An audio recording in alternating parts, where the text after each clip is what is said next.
One of my favorite memories in all of my 4 years at the University of Tennessee was my senior year, 2022, checkered kneeling against the Florida Gators and all 100,000 in unison doing the Gator chomp as Tennessee took down Florida for the first time since 2016. Well, you got another chance to take them down, this time in the swamp for the first time since 2003.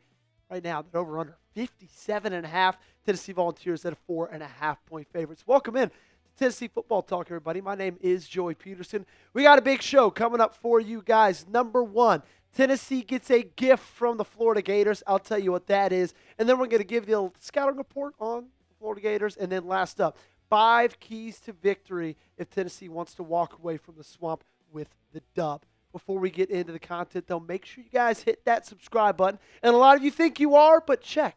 Make sure, because we're in the midst of our November sub battle against every single college football channel we cover here at Chat Sports. And right now, Tennessee is in third, 60 subs behind the Michigan Football Report.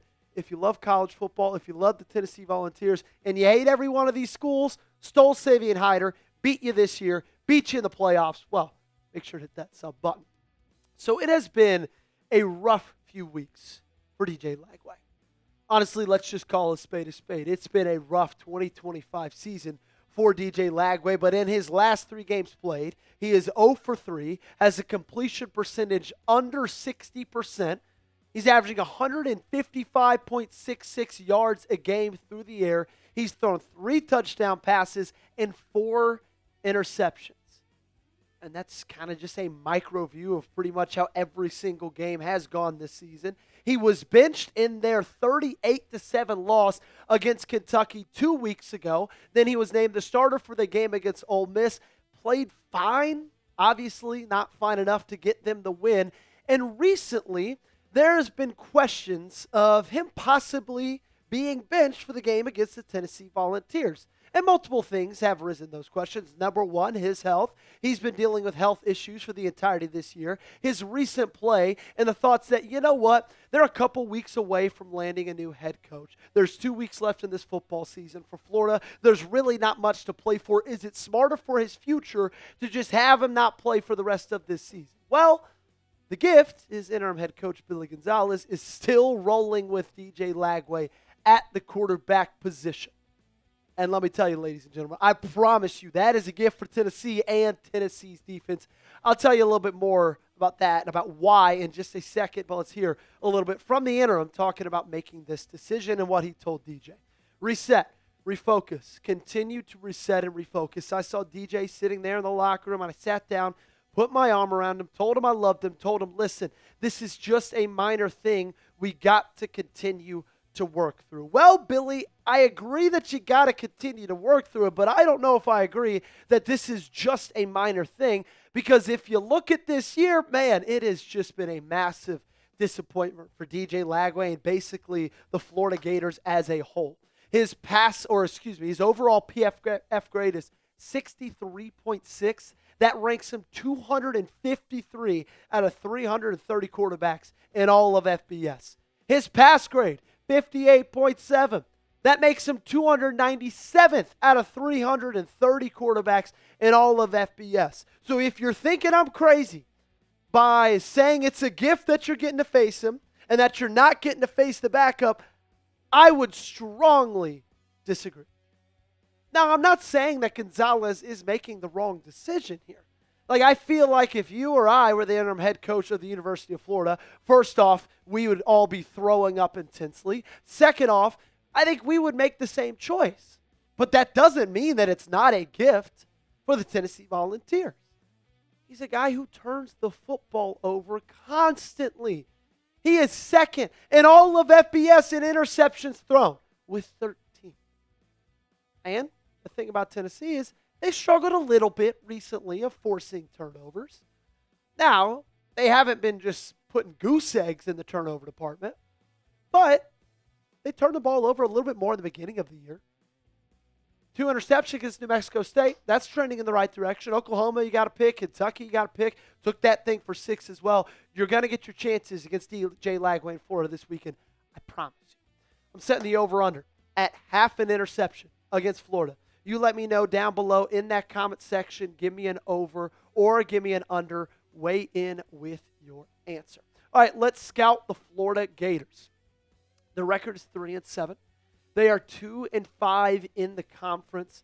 They fired their head coach, Billy Napier, in October of this year. Their interim head coach is Billy Gonzalez, who formerly was the wide receivers coach.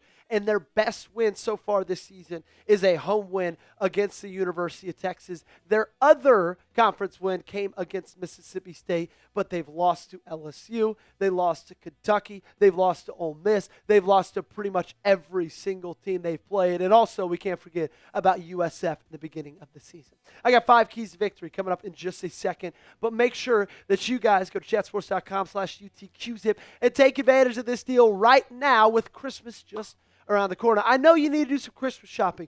You know how I know? Because I need to do some Christmas shopping. Gage needs to do some Christmas shopping. Everybody needs to do it because it's November. We're not even through Thanksgiving yet. Well, if you go to chatsports.com/UTQZip, you can get this smoky gray quarter zip for just $30. I put that link in the comments. I also put that link in the description of today's video. So make sure, click it, check out, boom, it's yours in 3 to 5 business days. I'm not sure about that. Don't quote me on that. That's just an assumption. What even is a business day? Never mind. Let's talk football. Keys to victory. Number 1, establish the run. This is, we all know how Josh Heupel likes to run his offenses. A lot of people think, spread, pass a lot. He doesn't run the football. We all know that after 5 years of him being this team's head coach, that is a bold-faced lie. That's how you win football games. That's how you have success on offense under Josh Heupel, and that's not going to change against Florida. And the reason it's so important is because they just played the Ole Miss Rebels, who rocked off 237 yards rushing, almost 4.9 yards a carry. This season, Florida as a whole, they rank 14th in the SEC when it comes to stopping the run. 143.2 rush yards given up per game. Sean Bishop, Star Thomas, Peyton Lewis, this is y'all's time to shine. Cannot wait to see what they'll be able to do on the ground on Saturday. Number 2, create turnovers, okay? This is going to be a big thing like we already talked about with DJ Lagway. He's got an affinity for turning the ball over. 13 interceptions so far in 2025. Like I said just a couple of minutes ago, that's second most in all of college football. There is one. There is only one other quarterback in this sport that has thrown more interceptions than DJ Lagway has. Your defense has to create turnovers. That starts with pressuring the quarterback, and then that also starts with your defensive backs being ball hawks and making plays on the ball. Number 3, on the antithesis of that, Joey Aguilar's got to be smart with the football. When Joey transferred to Tennessee, everybody and their mom said the same thing. And it's because it was correct. It was true. Look, man, he's a hell of a quarterback. He's got an arm. He's going to believe he can make any throw on the football field, but that comes to bite him every now and then. He's a little bit turnover prone. And then through the first 6 games this season, he threw 5 interceptions, which sounds like a lot until you boil down and really look at each and every one of them. 3 of them went off the hands of Tennessee wide receivers. So really, he threw 2 bad interceptions in the first 5 games of the season, which was amazing. But then if you just look at the last 2 games this team has played, yes, one of them being against New Mexico State, the other one against Oklahoma, he's got 4 interceptions in those 2 games combined. So it started to rear its ugly head just a little bit with Joey Aguilar so far at the end of the 2025 season, and that cannot be the same case when it comes to playing Florida.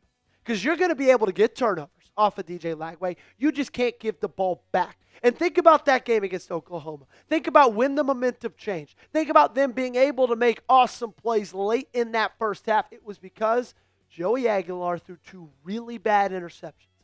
It's a very different game if he holds on to the ball. Probably one that ends with a Tennessee down. You want no interceptions for Joey against Florida? Boom. Hit that thumbs up button. Like the video. Help that Joey out. Help this Joey out. If you want to send as many good vibes out into the universe as you can, hit that thumbs up button. Number 4, contain DJ Lagway. Look, I know he's had that calf injury that he's been dealing with pretty much since training camp, but he is still a guy that has the ability to hurt you with his legs. So keeping him inside of the pocket is going to be massive because, funny enough, he's a little bit like, what's his pro comparison, a guy I'm thinking of. He can hurt you more. He's better at passing outside the pocket than he is inside the pocket. Like if you just keep him within the tackle box and make him beat you as a pocket passer, he is nowhere near as good as when he's on the run and he's extending plays with his legs. So you got to keep him in check, and you got to get to the quarterback. And number 5, make the play late. Look, this is Tennessee, Florida. This game is in Gainesville. Look, I get it. You're better than Florida. I believe that with every fiber of my being. They've got an interim head coach. They got a quarterback that's making a ton of mistakes. But I'm not ridiculous enough to think that there isn't a chance this game isn't even a little bit close. And a lot of times, when it is close, it comes up with who can make the play late. Think about the games you've won this year. Mississippi State, Arkansas. Those games, you're able to make that play late. Mississippi State, you scored in overtime. Arkansas, you extended that final drive, got a couple of first downs, iced the ball game. Think about the games you've lost so far this year. Georgia, couldn't make the play at the end of the fourth quarter, couldn't make the play in overtime. Alabama, couldn't make the play late in the first half, and even when you cut it down, you couldn't make the play late in the fourth quarter. Oklahoma, you had ample chances to get stops. Your offense had ample chances to put points up on the board. You couldn't do it. So many times in this conference, no matter the skill difference in recruiting and the players you got on this roster, it comes down to who can be clutch and who can make a play late in the game. I think the Vols make a play, though, and I think they win this ball game. I think it's 31-21. I think it's one of those deals where it's probably close going into the fourth quarter. Hell, maybe you're even down by halftime. I don't know. It's Florida. It's Gainesville. You have not had success there in the last 22 years. But I think that streak ends on Saturday. Make sure you guys got me followed on socials. At Joey Petersen 8 on Twitter. At Joey_Vols on TikTok. On Instagram, at Joey Petersen 8 as well. My Twitter is like less than 200 followers away from getting to 2K. Need you guys to help me out. And also need you to help me out by subscribing. YouTube.com/Vols Talk. Gage and I, all we do is live and breathe Tennessee football, pumping out daily content for you guys. So, hey, join us on that ride.